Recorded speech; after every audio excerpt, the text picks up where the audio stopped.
Aroa and Radylina had escaped to a stone temple surrounding the World Tree. With the body from which a decaying arm had been torn off, it was hard for him to keep balance, and his legs felt like they were going to give away. Somehow he managed to hold it together, running up the stairs and through the long corridor, when he heard a voice as striking his whip ahead of him. "This way!" In desperation, he turned the other way, but from the same direction he could hear the sound of multiple footsteps stamping against the stone floor. They were trapped. As he desperately searched for a place to escape, Aroa's eyes fell upon a door slightly ajar through which a faint light was leaking. "Come!" shouted Aroa, grabbing Radylina's arms. She instantly understood his intentions, and the both of them dashed into the room together. The room was so dimly lit with only a single small light that they were unable to tell how big it was. The duo and the small dragon held their breath in their dimness as they tightly pressed their bodies against the door. They could hear the sounds of the guards running through the corridor beyond the door. "They're gone, right?" asked Radylina. "Yeah, probably," answered Aroa. I think you should wait a little longer," came an unknown voice from the darkness, a man's voice. As if they had been played, the two turned around and saw a demon man in dark-colored vestments standing close to them. The man snapped his fingers and the faint room lit up brightly. Only then did the duo realize that the room they had entered was a luxurious guest room. There stood the man in a relaxed manner. If he were a human, he would be around 30 years old, but considering that he was one of the demon race, one could not really be sure. At first glance, he looked skinny, but he had a lean figure. In his hands was an old gilded book into which 7 different colored sparkling gems were embedded. His visage, which wore a halo crown, even seemed to be amused by the sudden intrusion. "Visitors, I presume. Would you like some tea? The sun will be up soon, so how about an early breakfast?" No thanks." Radylina's hands quickly returned to the hilt of her sword. "Ah, would you prefer some mead then?" "No." "I see. The man held up his index fingers as he seemed to come up with an idea. "Milk." "Who are you?" interrupted Radylina in a stubborn tone. With a sad shrug, the man replied, "I am Kheios. Nice to meet you, drag rider girl." "Kheios. I've heard of that name before. He was sent to this city by the military to pass on the teachings of the founding father, Stoicheia. I heard that he was now a freeloader at this temple." "That's right. I'm indebted to this place, and what will your name be?" "Rady. This here is the proud dragon Momoke." Leaning over Radylina's shoulder, the child dragon Momoke cheerfully greeted him. "How very polite of you." Kheios in exchange took a bow. Aroa also opened his mouth in a hurry. "I'm Aroa." Kheios' eyes stopped at the dirt-covered figure of Aroa. His clothes were so close to the point of crumbling away that Radylina had mistaken him for a zombie. In fact, when he was running away, it hadn't crossed his mind that area might have been exposed. "Aroa, my boy, you have quite a unique fashion sense." "I know. That's what's popular with young people now, right? Despite how I look, I'm quite knowledgeable on that kind of stuff. Yeah, I think it's very good." Apologizing to cheery Kheios, who had his thumbs up, Aroa softly replied, "No, I'm this dirty because I was buried in the ground. Maybe for around 3,000 years or so?" Of course I knew that. 3,000 years? As expected, he had not been paying attention.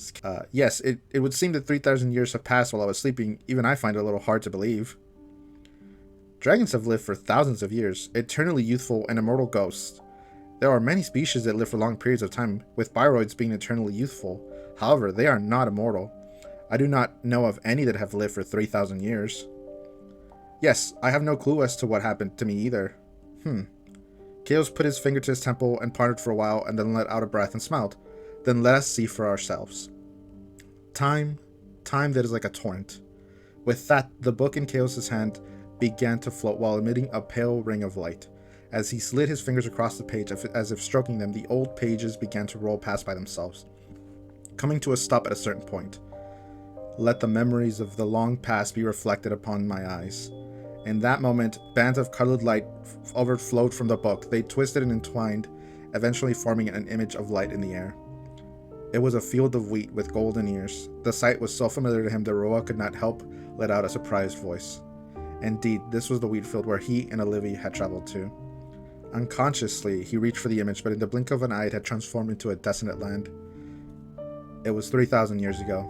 This unremarkable place, famous for its wheats and other crops, was suddenly struck by a great calamity. The cause was unknown, but the trees and plants turned to white ash and decayed away. It was thought to be hopeless. But then a world tree sprouted there, growing to a great size in a flash. It healed the decaying land. That seems to be the reason why this city has flourished. This temple where we are was built to protect the world tree. What does this have to do with him? Nodding at Radylina's question, Kheios slid his finger further. The distant view of the lush world tree switched to show the roots of the tree. Looking carefully, you could see something that looked like a person.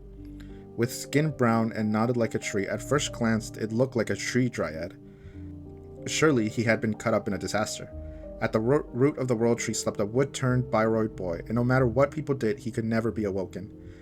Eventually, the boy, exposed to the winds and rain, was buried in the earth and disappeared, forgotten by the people. Closing the book, Kheios smiled at Roa.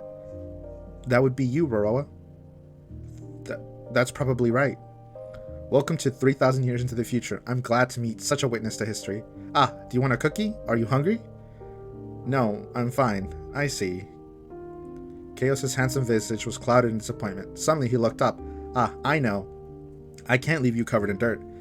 When Kheios snapped his fingers, a soft blue light enveloped Roa's body. In no time at all, the dirt that had been stuck to his body had been cleansed and his coarse discomfort disappeared.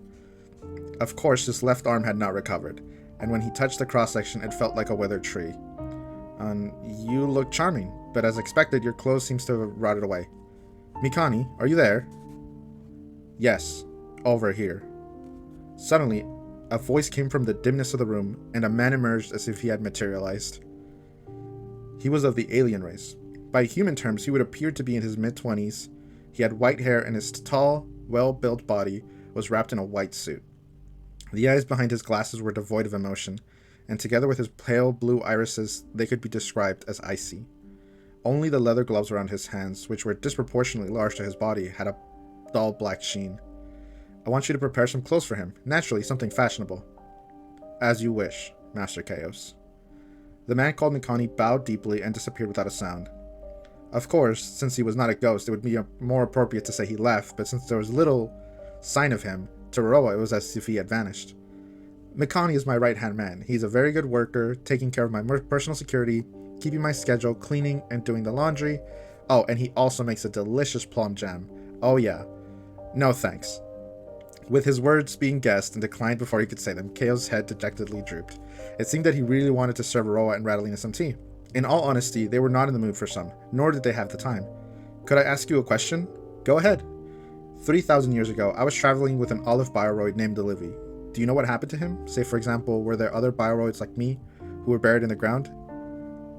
My history record contains a multitude of stories, but history is a large river, and it cannot keep track of the small streams. Sorry, I do not know who he is. I see. It had been 3,000 years, but he was probably dead by now. But Roa couldn't let go of these feelings. He couldn't give up. After all, it felt like only yesterday that he and Olivia were laughing together. Unable to hide his mixed feelings, Roa looked down at his feet when he felt a big hand on his shoulder. Looking up, Roa saw Kheios standing next to him, nodding vigorously. Don't give up. Maybe he too is buried in the ground, just like you. Maybe he'll wake up today or even tomorrow. After all, we don't know why you fell asleep or why you woke up, now do we? I'm sure that Master Stokeia would say, never give up. Yes. Yeah, that's right. Even though Roa knew it was just in consolation, that kindness saved him. Putting on an awkward smile, he returned to his usual self. Okay, I understand young Roa's circumstances, so why are you here at this hour, young Ratty? This is the World Tree Temple, which I believe is a restricted area.